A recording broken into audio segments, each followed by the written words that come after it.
G'day folks, just make a little video. I want to show you how to tie bromeliads or orchids or air plants to the trunk of a tree or the trunk of a palm.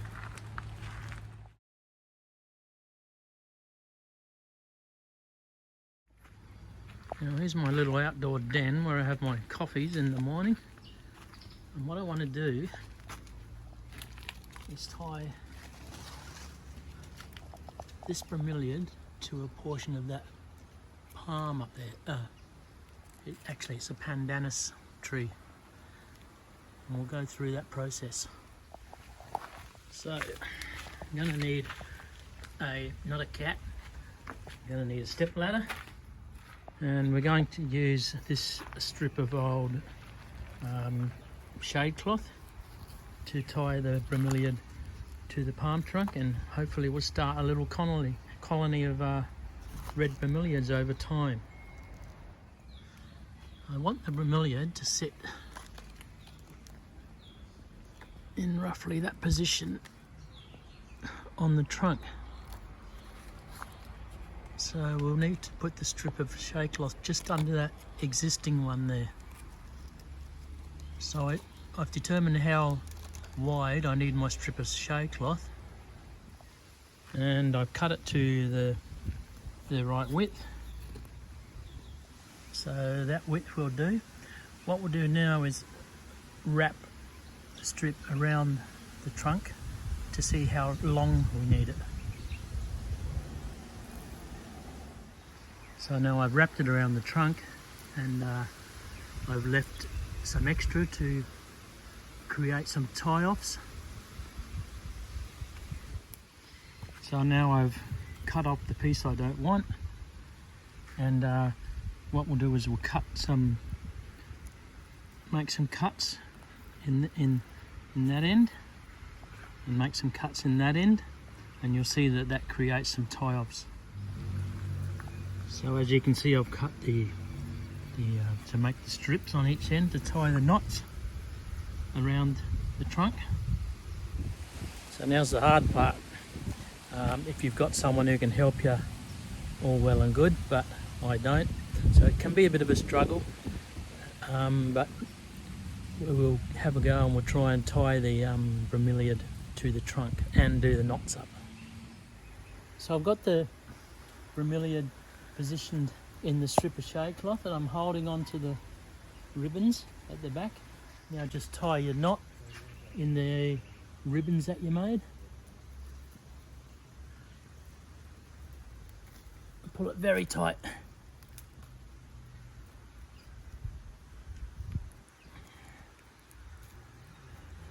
And of course continue with the other two ribbons. And then you can continue to cut off your excess.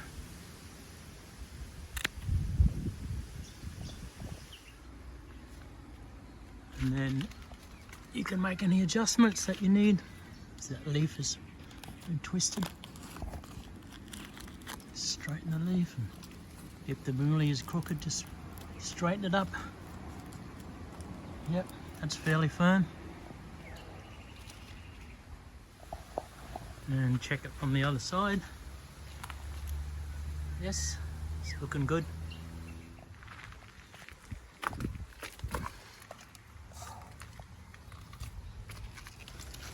And water it in. Just fill up the vase in the middle of bromeliad if it's a bromeliad, and just water it if it's an orchid or an air plant.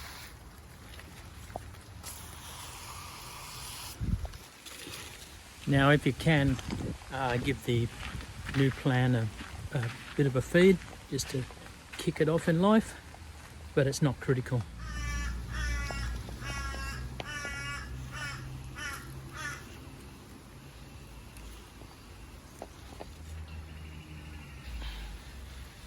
And you can spray some up on the trunk above it, because any showers of rain will slowly wash the fertiliser down to the plant's base.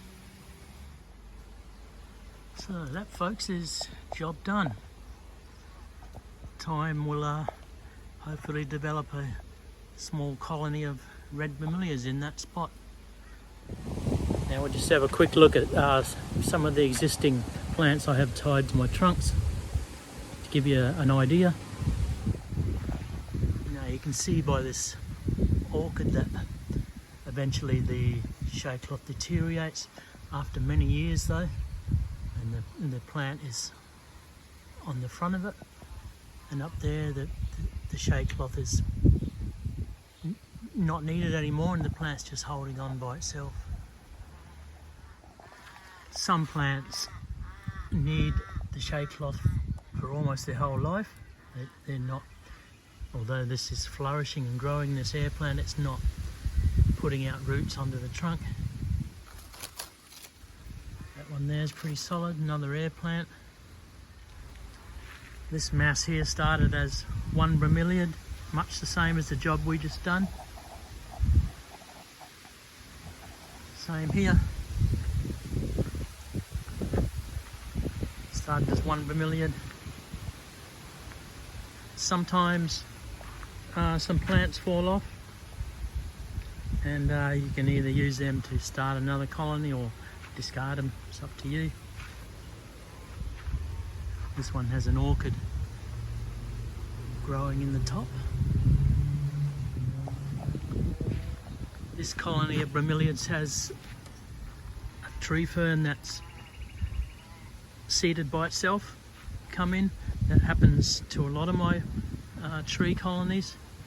The spores blow in on the wind and they land in amongst the bromeliads, and the conditions are ideal, and the tree fern just about takes over. That happens to me in Queensland, Australia, but I'm not sure who else has that problem, or it's not really a problem. I like it. I'll show you an example where a tree fern has completely taken over the original orchid I put on the tree. The light's not very good, but that little orchid up the top has completely been dominated by this huge monstrous tree fern that's self-seeded. It's monstrous. The poor little orchid's been taken over. There's the little orchid on the tip of my finger right at the top. More bromeliad colonies tied years ago. An orchid where the shade cloth is completely deteriorated and gone. It's probably 8 or 9 years ago, 10 plus maybe. Years ago I tried tying 2 or 3 cuttings of this creeper onto this trunk here, and you might say that it worked. It's towering up the palm, climbs up, very healthy. What are you doing in there, puss? Little colony of miniature bromeliads.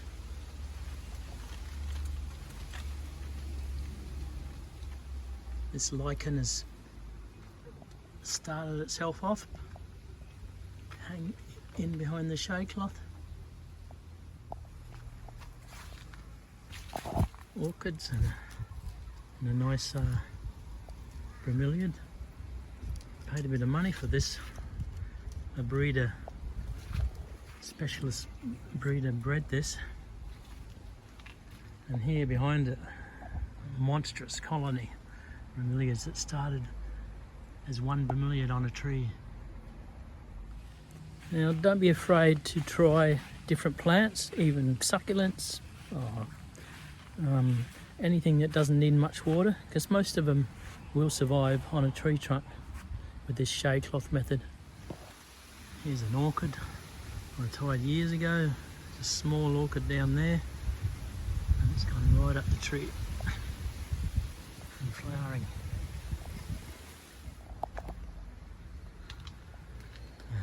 Orchids tied many years ago, developed into a colony of itself. Another massive bromeliads, Airplants.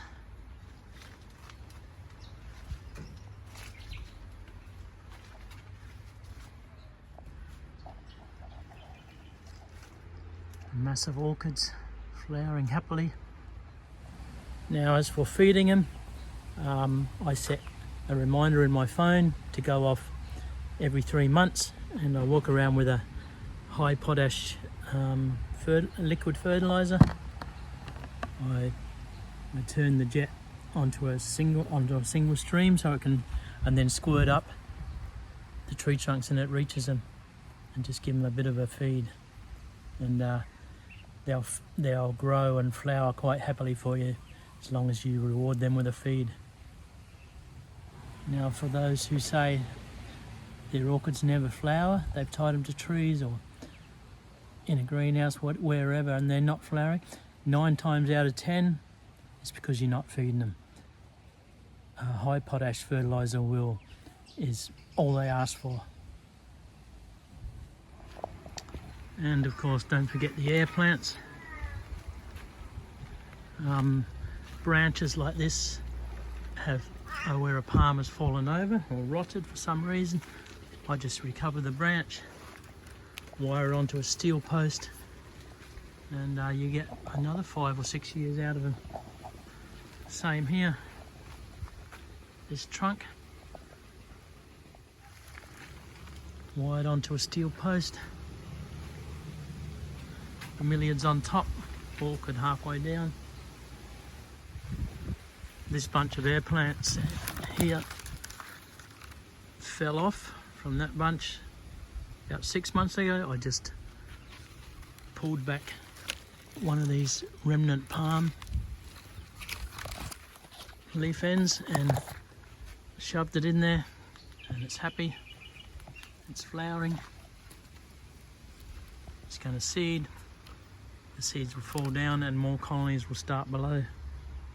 You can recover them and tie them somewhere else. Another example where an orchid has been tied there originally, and an air plant, but it's been dominated by self-seeding basket ferns, I think they're called, and another sort of tree fern, staghorn fern, all self-seeded. So why tie plants to tree trunks? Several reasons. In my case, I'd run out of room down at ground level and still wanted to grow some more plants. Secondly, it brings the plants up at whatever level you like, be it eye level or above your head, for a different perspective. And thirdly, well, I suppose it looks nice. Okay folks, so hopefully you got something out of that video. Subscribe to the channel if you can. Share the video with your friends please, and most definitely leave me a comment. Thank you.